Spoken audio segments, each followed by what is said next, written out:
Here's a question for you. It's an important one. If you had a fat bottom girl, would it make your rockin' world go around? Today, we're back on Fat Fanny, our 47 Fat Fender Ford that we built in the style of a 1980s street rod. We've got issues in the rear end, so today we're going to do a proctology exam. This has a Nova rear end in it with the original Nova pads, and if you guys know cars, you know what happens.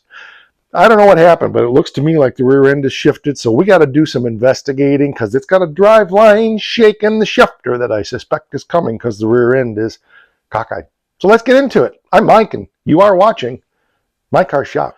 So if you look at this wheel in the opening, you can see we've got like an inch in the front and 3/4 of an inch in the back gap.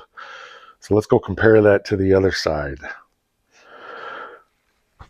So on this side, you can see we got like an 1.5 and 3/4. So it's possible that it's just the body on this, but we got to check these pads and make sure that they haven't shifted because these Nova rear ends were notorious for slipping on the springs, and it would dog track and cause all kinds of issues back in the day. Well, even today. Okay, let's get our center cap off of here. This is the one lone Mangles sticker, or whatever you want to call it, that's still on. All the rest of them have fallen off. I want this one to fall off because I have a plan of what I'm going to make to put in there and make it look really cool. This one doesn't want to give up the ghost.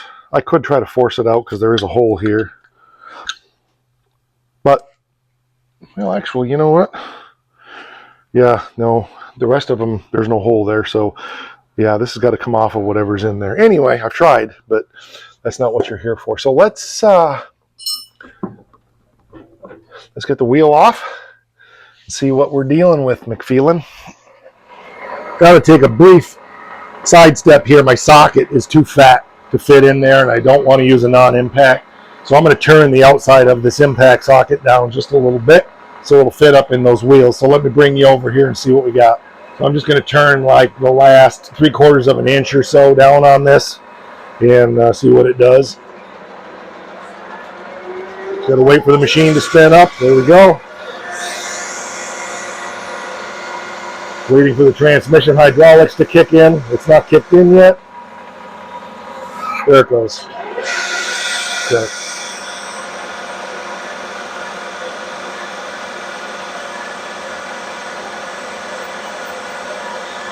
Okay, my spindle speed is too high down here on the feed, so I got to turn that down. I got to remember where that's at.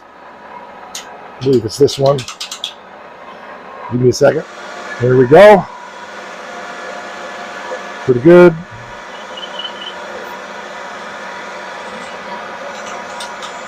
There we go.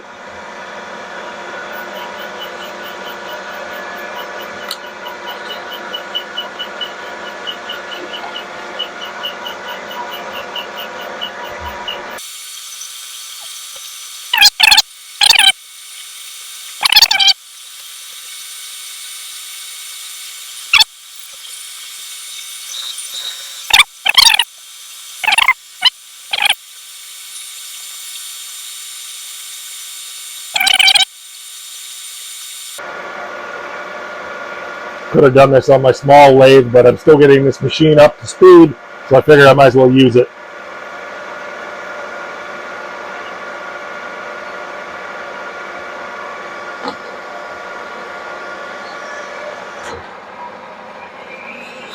Looks good. Let's see if it fits.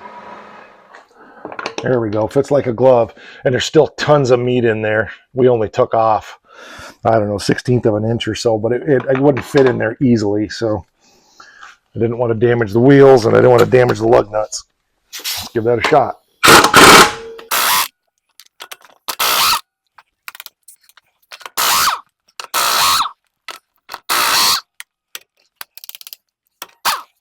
Okay. So we got on this side. Okay, I think I see an indicator on this side here, maybe. Maybe I'm wrong. Oh, what's that? Huh! Ha! I forgot. Oh, things I did when I built this car because I didn't have. I'll show you, but yeah. I don't know that this is a problem, but it's definitely something that needs to be taken care of. So let's pull the U-bolts off of this and get this up, and I'll show you what we got. I remember now when I built this that we had 4 brand new ones of these, and I lost one somewhere in the build process. So I just put a piece of aluminum in there. I don't think it shifted, but yeah, I've got 4 brand new ones, so we're going to put those babies in there. But yeah, I forgot I did that. Completely forgot that I did that. I remember now that we had a brand new package. I built this car at my buddy Jim's house, and we had these laying on the bench, and one disappeared, like a big rat came in and took it. Something. We never did figure it out. So I'll use these for spares. I don't think this had slipped, especially since you can see the dirt here. But to be safe, I've got 4 brand new ones, so we'll put those in.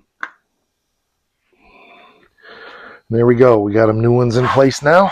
And these are polyurethane, so they're going to be a lot stronger than the others. So hopefully that rear end will fall down in there in place now.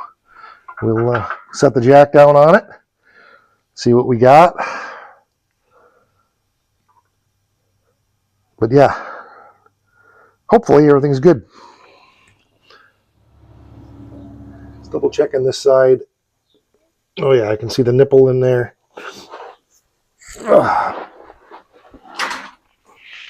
And yep, our nipple's in there. So this one's good. I'm going to tighten this one down a little bit, make sure everything's good. And then we'll put it back down on its wheels. But this one did not shift. That one, I'm guessing, maybe did. We'll know when we get it on the ground. Woohoo! Okay, driver's side. This is the one we just fixed. Hand goes in right up to my knuckle. Looks uniform in there now. Much better. Let's get you back where you can see. Yeah, that was definitely shifted, no doubt. Let's go check the other side. Yep, 100%. Look at this. Right up to the same spot on my hand. Hits that knuckle.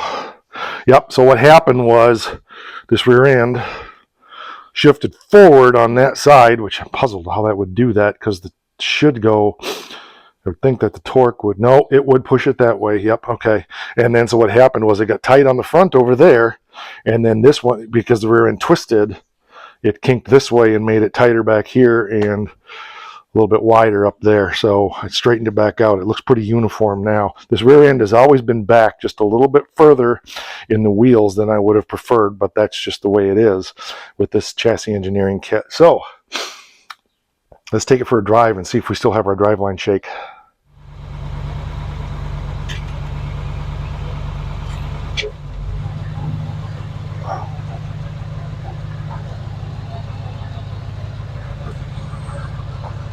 I'm not going to be able to probably film this.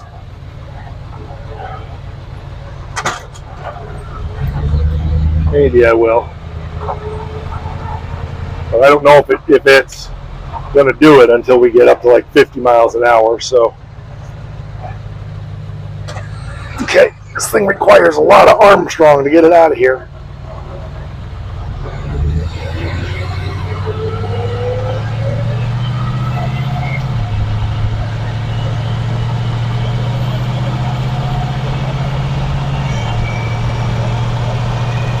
This road is so rough, I can't tell. Let's get down to a smooth road.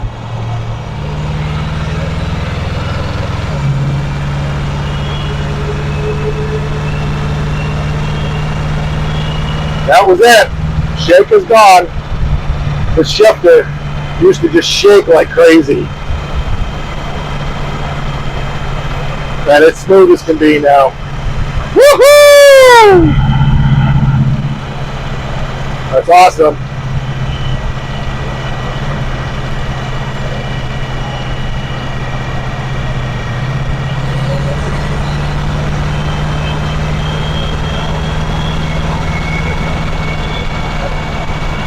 Yeah, we're probably going 65 or 70 now. Not shaking at all. I mean, it's got a tire balance shake, but that's it. So, winner, winner, chicken dinner! Woohoo! Yeah, one speed I felt it. That could be U-joints because we put a couple hundred miles on it, and the longer I drove it, the worse that was getting. So it may have damaged the U-joints. That wouldn't surprise me. Yeah, full disclosure, right? I didn't have to show you that, but it happens when you're in the middle of a build and you need to get something done. I didn't have time to order that, and for where we were at, it was a weekend. I'm remembering the story now, and it was one of those, yeah, I'll go back and do that later, and I didn't. Was that a wise thing to do? Nope, but it is what I did, and here we are 10 years later going, oh yeah, forgot about that, and that was the cause of our shake. So there we go. I didn't put the ones in the other side. I don't intend to yet. Um, Kind of a bugger to get in there. My camera died, so that footage is gone of how I got it in there. But I had to use a jack between the rear end and the frame, and then use the floor jack underneath and squeeze all of that back together again, making sure those pins lined up. So it would have been hard to show you anyway because it was under the car. But there's a couple other things I want to do. I got to let it cool down a little bit. I got to come up with a plan, and then I'll get you guys off the charger because you're dying on me. So here's what we're doing next. We get a lot of exhaust fumes in the car because the tailpipes were cut when the body was not on the car. I took it up and got the exhaust on it when the body wasn't on, and they didn't leave me enough tailpipe length. So I'm going to angle cut those, I believe, and just kind of so that they kind of dump down a little bit, and I'm going to make them so that they'll stick back behind the car just a little teeny bit to try to get that exhaust out from under there. Tempted to cut them off straight, but I think, boy, if I didn't cut them straight, I could put turn downs on. If I cut them straight, I could put turn downs on them, get some chromies on there. Got to think about that a minute. But anyway, that's what I'm up to right now.